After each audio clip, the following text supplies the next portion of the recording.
Are you familiar with what was released here earlier this week, the text communications between FBI agents regarding October 14th, 2020 New York Post story on the Hunter Biden laptop? Have you had a chance to review those? I haven't seen those text messages. Well, let me just read a couple to you here. It says, nobody on the call is authorized to comment on the New York Post story.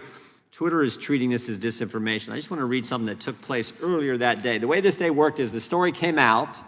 That day, Elvis Chan, a guy with the FBI, is meeting with the tech company, something he did on a regular basis in the run-up to the 2020 presidential election. At that meeting, someone asked, hey, there's this New York Post story.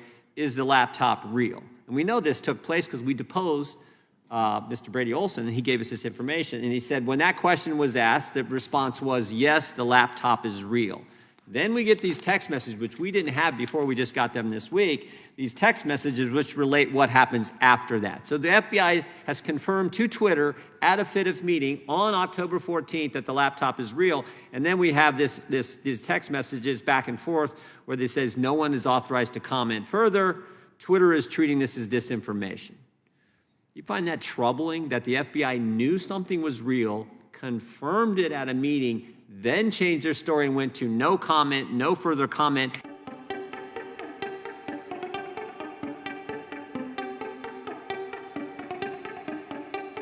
Thank you, Mr. Chairman. Mr. Whitson, before you got what Mr. Johnson described as high-paying job as Senior Director of Federal Affairs Foundation for Government Accountability, you worked in the FBI, is that right?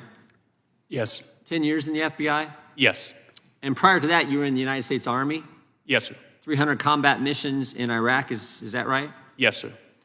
And your time at the FBI, you were Special Agent in the Directorate, Supervisory Special Agent in the Directorate of Intelligence. Is that accurate? Yes, Chairman. In your testimony, and I just want to get you familiar with this subject matter, in your testimony you said one of the ways we can eliminate waste, fraud, and abuse is including the overspending on confidential human sources. You said that in your testimony, right? Yes, Chairman. Are you familiar with the Inspector General's report about the confidential human sources who were there on January 6, 2021 here at the Capitol? Have you read the report? I haven't read that closely. Well, let me tell you a few things that they say in there, and I want to ask you a few questions. He said there were 26 confidential human sources there at the Capitol that day. Does that surprise you? No. Doesn't surprise you. Okay. He said 17 of those 26 confidential human sources entered restricted space they weren't allowed to go into. Does that surprise you? No. Doesn't surprise you. They did things they weren't allowed to do. Well, I'd need more details about, so were they doing it on their own? Were they told to do it? Were they, that kind of thing? We want to know the answers to those questions too. Yes, sir. 4 of them went inside the Capitol, and 2 of the 4 who went inside the Capitol were specifically asked by the FBI to be there that day for this. Does that surprise you?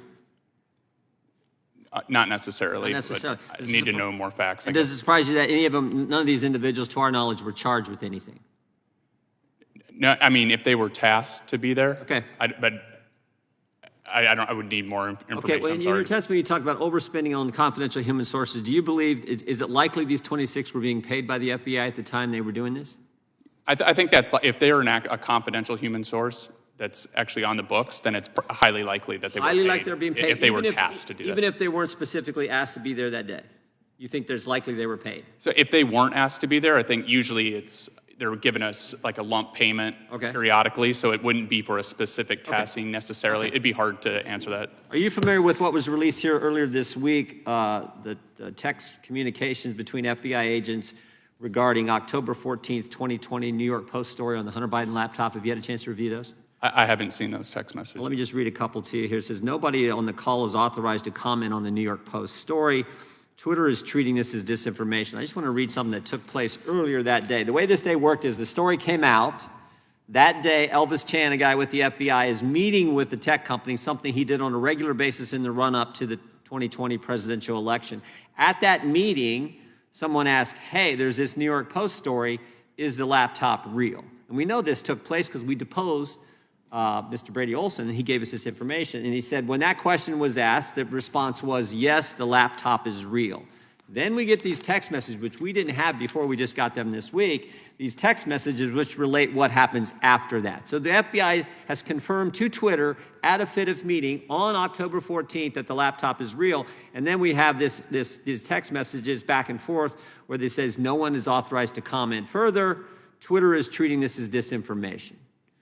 You find that troubling that the FBI knew something was real, confirmed it at a meeting, then changed their story and went to no comment, no further comment, and allowed the tech companies to run with the idea that this story was disinformation? Yeah, I do think that's problematic, and I do think the relationships that they tried to build with members of the FBI with these other organizations were problematic. Yeah, and the ranking member said, oh, the Republicans want to say the FBI was political, and what really wasn't the case. If this is not political, I do not know what is, because this was the whole basis for the 51 former intel officials doing their letter. And the FBI knew.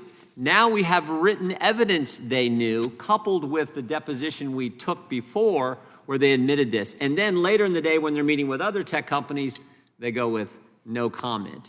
And they even admit here Twitter is running with the disinformation story. Even before the 51 intel officials come out with their letter, which is baloney, they're running with that. And the FBI was part of fostering and promoting that story.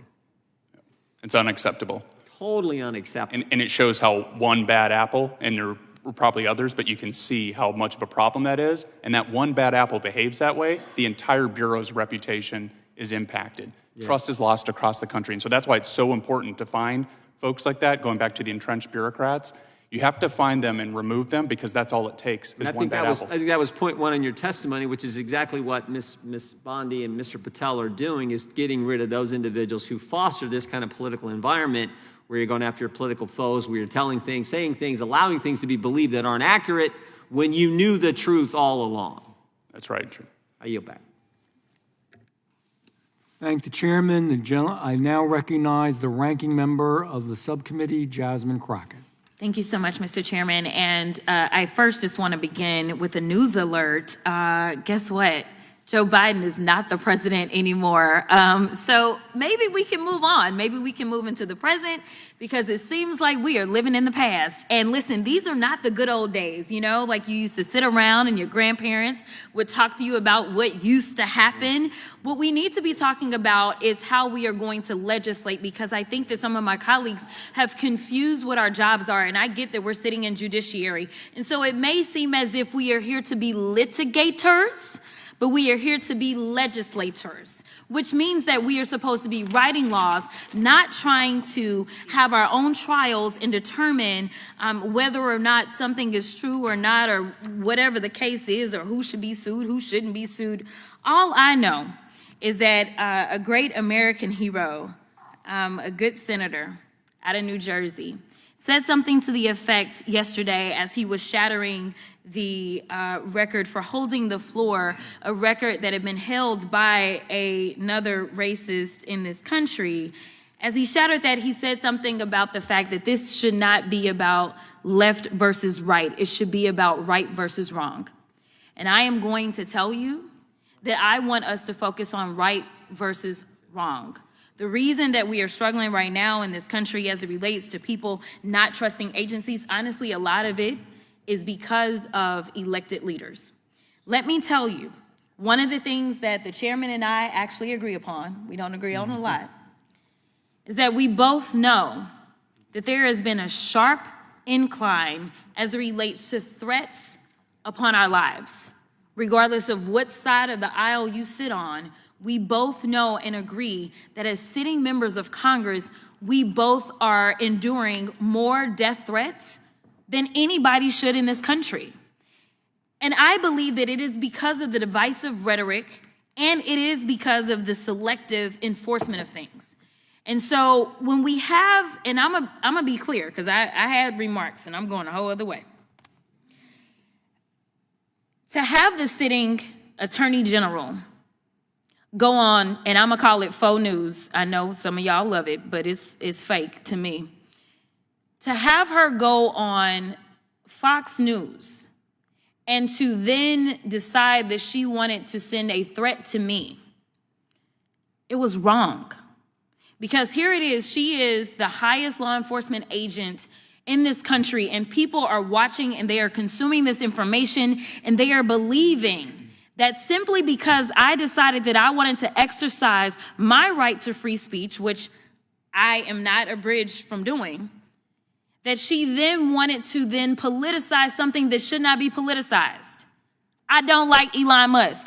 I'm going to say it 50,000 times. I don't like him. I don't like that he going out there and he firing people. I think that he's a crook because somehow the rest of us can't sit around and get whatever federal contracts we want. The rest of us can't sit around and get law enforcement and get them somehow ordained as federal law enforcement to protect him. The rest of us can't get our dealerships protected by the federal government. That is somebody that is operating above the law. For whatever reason, just because he has a lot of money, more money than everybody else. And yes, I am happy to see that on my birthday, which is what I said, there were peaceful protests around this world against him because he is a problem.